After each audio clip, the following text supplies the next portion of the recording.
Hi guys, welcome to our YouTube channel Bong views. আমি শিলাজিৎ, আমি সুদীপ্তা। আপনারা যারা এখনো পর্যন্ত আমাদের চ্যানেলটা সাবস্ক্রাইব করেননি তারা প্লিজ এক্ষুনি আমাদের চ্যানেলটা সাবস্ক্রাইব করে নেবেন আর নোটিফিকেশন বেল অন করে নেবেন পরবর্তী ভিডিওগুলোর জন্য নোটিফিকেশন পেতে। আর যারা আমাদের চ্যানেলটা সাবস্ক্রাইব করেছেন তাদেরকে অসংখ্য ধন্যবাদ। আর পছন্দ হলে অবশ্যই ভিডিওগুলোকে লাইকও করবেন। তো আজকে আমরা নিয়ে চলে এসেছি ভোট রিলেটেড আরেকটা ভিডিওতে, তবে এটা একটু অন্যরকম, যার টাইটেল হচ্ছে বাংলাদেশের মন্ত্রী হলে কি ধরনের সুযোগ সুবিধা পাওয়া যায়, এবং যে থাম্বনেলে রয়েছে মন্ত্রীদের বেতন ভাতা কত। তো এই ভিডিওটা অ্যাকচুয়ালি একটু ইন্টারেস্ট থেকেই নিয়ে আসা, যে বাংলাদেশের যে মানে স্যালারি স্ট্রাকচার মন্ত্রীদের সেটা দেখা, জানা, আমাদের সাথে কতটা কি মিল অমিল রয়েছে সেইগুলো একটু বিশ্লেষণ করা বা বোঝা, কতটা বেশি বা কতটা কম সেটাও আর কি জানা, সব মিলিয়ে আর কি এটা না। চলুন দেখে নিই ভিডিওটা। আর ভিডিওটা যদি কপিরাইট ক্লেমের জন্য ব্লক হয়েছে তাহলে সম্পূর্ণ ভিডিওটা আপনারা আমাদের ফেসবুক বা ইনস্টাগ্রাম পেজে পেয়ে যাবেন। আর ফেসবুক বা ইনস্টাগ্রাম পেজের লিংক আপনারা আমাদের ডেসক্রিপশন বক্স ও ফার্স্ট পিন কমেন্ট থেকে পেয়ে যাবেন। তাহলে চলুন সবাই মিলে ভিডিওটাকে শুরু করি। টানা চতুর্থ মেয়াদে ক্ষমতা গ্রহণের পর প্রধানমন্ত্রী শেখ হাসিনার নেতৃত্বে বাংলাদেশের 37 সদস্যের নতুন মন্ত্রিসভা, যেখানে 25 জন পূর্ণমন্ত্রী এবং 11 জন প্রতিমন্ত্রী পদমর্যাদার। জেনে নেওয়া যাক বাংলাদেশের একজন মন্ত্রী, প্রতিমন্ত্রী বা উপমন্ত্রী বেতন ভাতা সহ অন্যান্য কী ধরনের সুযোগ সুবিধা পেয়ে থাকেন। বাংলাদেশে মন্ত্রীদের সুবিধাদি নির্ধারিত হয়েছে the ministers of state and deputy ministers remuneration and privilege act 1973 অনুযায়ী। সবশেষ 2016 সালে এই আইনটি সংশোধন করা হয়।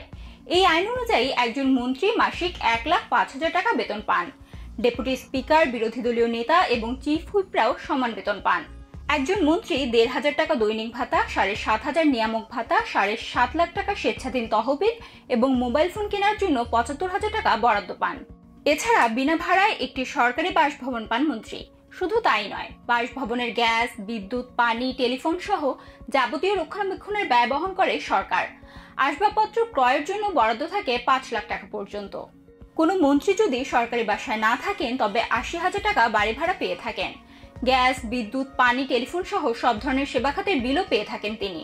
শুধু নিজের কিংবা পরিবারের জন্য নয়, এলাকার মানুষের জন্য নানা ধরনের বরাদ্দ পেয়ে থাকেন মন্ত্রীরা।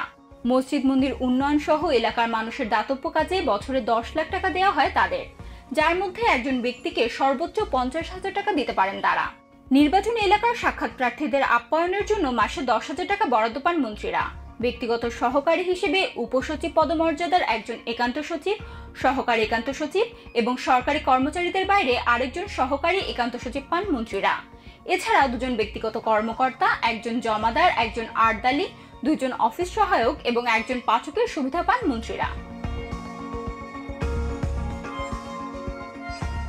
একজন প্রতিমন্ত্রী প্রতি মাসে বেতন পান 92,000 টাকা। এছাড়া দৈনিক 1,500 টাকা ভাতা, 7,500 টাকা নিয়ামক ভাতা, 7.5 লাখ টাকা স্বেচ্ছাধীন তহবিল এবং মোবাইল ফোন কেনার জন্য 75,000 টাকা বরাদ্দ পান। থাকার জন্য বিনা ভাড়ায় একটি সরকারি বাসভবন পান প্রতিমন্ত্রীরা। ইউটিলিটি বিল সরকারি বহন করে। আসবাবপত্র ক্রয়ের জন্য সর্বোচ্চ তারা 4 লাখ টাকা বরাদ্দ পান। সরকারি বাসায় না থাকলে 70,000 টাকা বাড়ি ভাড়া পান প্রতিমন্ত্রীরা, সাথে যুক্ত হয় ইউটিলিটি বিলও।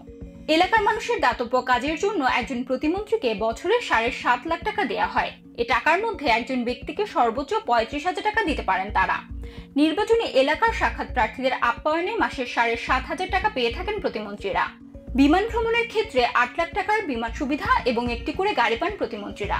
এছাড়া পরিবহন ও ব্যক্তিগত সহকারীর ক্ষেত্রে মন্ত্রীদের মতোই একই সুবিধা পেয়ে থাকেন প্রতিমন্ত্রীরা। উপমন্ত্রীদের মাসিক বেতন 86,500 টাকা। এছাড়া 1,500 টাকা দৈনিক ভাতা, 5,000 টাকা নিয়ামক ভাতা, 5.5 লাখ টাকা স্বেচ্ছাধীন তহবিল এবং মোবাইল ফোন কেনার জন্য 75,000 টাকা বরাদ্দ পান তারা। উপমন্ত্রীকেও সরকারি বাসভবনের ভাড়া কিংবা ইউটিলিটি বিল দিতে হয় না। তাদের বাড়ি ভাড়া ও আসবাব খরচ প্রতিমন্ত্রীদের সমপরিমাণ। এলাকার মানুষের দাতব্য কাজে একজন উপমন্ত্রীকে বছরে 5 লাখ টাকা দেওয়া হয়। উপমন্ত্রী চাইলে এ টাকার মধ্যে একজন ব্যক্তিকে সর্বোচ্চ 25,000 টাকা দিতে পারেন। নির্বাচনী এলাকার মানুষকে আপ্যায়নের জন্য 5,000 টাকা ভাতা পেয়ে থাকেন তারা। উপমন্ত্রীরা সহকারী সচিব পদমর্যাদার একজন একান্ত সচিব এবং ক্যাডারের বাইরে থেকে আরেকজন সহকারী একান্ত সচিব পান। এছাড়া একজন ব্যক্তিগত সহকারী, একজন জমাদার ও একজন আবদালি, একজন অফিস সহায়ক ও একজন পাচক বা পিয়নের সুবিধা পান তারা। আইন অনুযায়ী মন্ত্রী, প্রতিমন্ত্রী ও উপমন্ত্রীদের আয়ের উপর কোনো কর নেই। এছাড়া নিজ বাড়ি বা ভাড়া বাড়িতে বসবাস করলে সেটি রক্ষণাবেক্ষণের জন্য বছরে 3 মাসের বাড়ি ভাড়ার সমপরিমাণ টাকা পাবেন তারা। বাংলাদেশের আইন অনুযায়ী একজন সংসদ সদস্যের মাসিক বেতন 55,000 টাকা।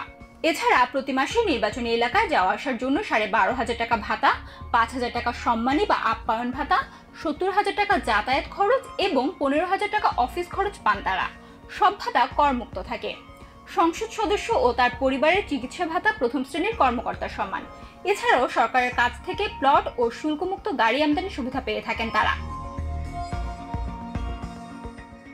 প্রধানমন্ত্রীর জন্য the prime ministers remuneration and privilege act নামের পৃথক আরেকটি আইন আছে, যেখানে বাংলাদেশের প্রধানমন্ত্রীর মাসিক বেতন নির্ধারণ করা হয়েছে 1,15,000 টাকা। এছাড়া তিনি মাসিক বাড়ি ভাড়া পান 1 লাখ টাকা, দৈনিক ভাতা পান 3,000 টাকা। প্রতি বছর বিমানে ভ্রমণের জন্য 25 লাখ টাকা বরাদ্দ পেয়ে থাকেন প্রধানমন্ত্রী। এছাড়া প্রধানমন্ত্রীকে অন্যান্য প্রয়োজনীয় কর্মকর্তা কর্মচারী সুবিধাও প্রদান করে থাকে রাষ্ট্র। দেখলাম হচ্ছে ভিডিওটা, এটাতে তো বিশেষ কিছু বলার নেই, ব্যাপারটা পুরোটাই হচ্ছে ইনফরমেশন গ্যাদার করা আর কি, যে প্রধানমন্ত্রী, সদস্য সংসদ, উপমন্ত্রী, প্রতিমন্ত্রী, তো এনারা কি ধরনের স্যালারি পান, তাদের স্যালারি স্ট্রাকচার, তাদের কি কি ফেসিলিটিস দেওয়া হয়, তো সমস্ত কিছু সম্বন্ধে আমরা এখানে বিশদভাবে জানতে পারলাম।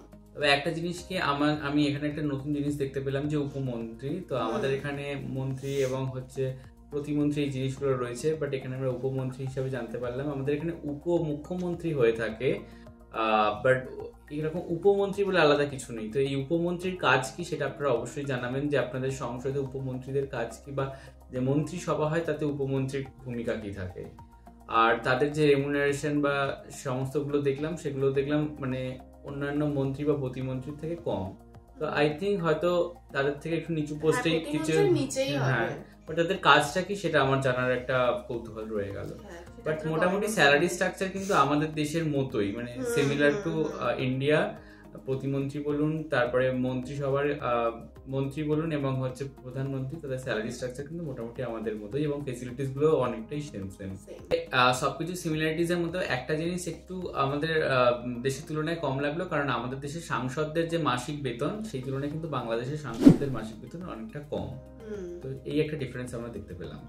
কারণ 55,000 টাকা সত্যি অনেকটাই কম লাগলো, কারণ আমাদের এখানে হয়তো টিচার বা প্রফেসরদের মানে এর থেকে বেশি হয়, সেটাই, বা হচ্ছে যারা হচ্ছে মানে ক্যাডার থাকে, অফিসার র্যাঙ্কে থাকে, অনেকটাই মনে হলো কম। তো যাই হোক, ভিডিওটা ডেফিনেটলি ইনফরমেটিভ ছিল, এটা নিয়ে বিশেষ কিছু বলার আমাদের নেই। আপনারা জানাবেন কেমন লাগলো, বা আপনাদের এখানে কোন বিষয়টা অজানা ছিল, বা এখানে এমন কিছু হয়তো বিষয় বলা হয়নি যেটা আপনারা জানেন, বা আপনারা যদি কোনো কিছু অ্যাড অন করতে চান সেটাও আপনারা কমেন্ট বক্সে করতে পারেন। এবং আমাদের ভিডিও যদি ভালো লেগে থাকে অবশ্যই লাইক করবেন এবং আমাদের চ্যানেলটাকে সাবস্ক্রাইব করে যাবেন। আর সাবস্ক্রাইব বাটনের পাশে জয়েন বাটন পেয়ে যাবেন, সেখানে কিছু ফেসিলিটিস দেওয়া থাকে, চাইলে আপনারা চেক করতে পারেন। আর আমাদের যে ফেসবুক ইনস্টাগ্রাম পেজ রয়েছে সেখানে আপনারা ফলো করতে ভুলবেন না, লিঙ্ক ডেসক্রিপশন বক্সে পেয়ে যাবেন। আর আপনারা যদি আমাদেরকে পছন্দ করে থাকেন পার্সোনালি, আমাকে শিলাজিৎ অফিস সুদীপ্তা হিসাবে, তাহলে আমাদের পার্সোনাল ফেসবুক ইনস্টাগ্রাম সাইট আপনারা ফলো করতে পারেন, তার লিঙ্কও ডেসক্রিপশন বক্স চেক করলে পেয়ে যাবেন। দেখা হচ্ছে পরবর্তী ভিডিওতে। আজ এ পর্যন্তই, টাটা, নমস্কার।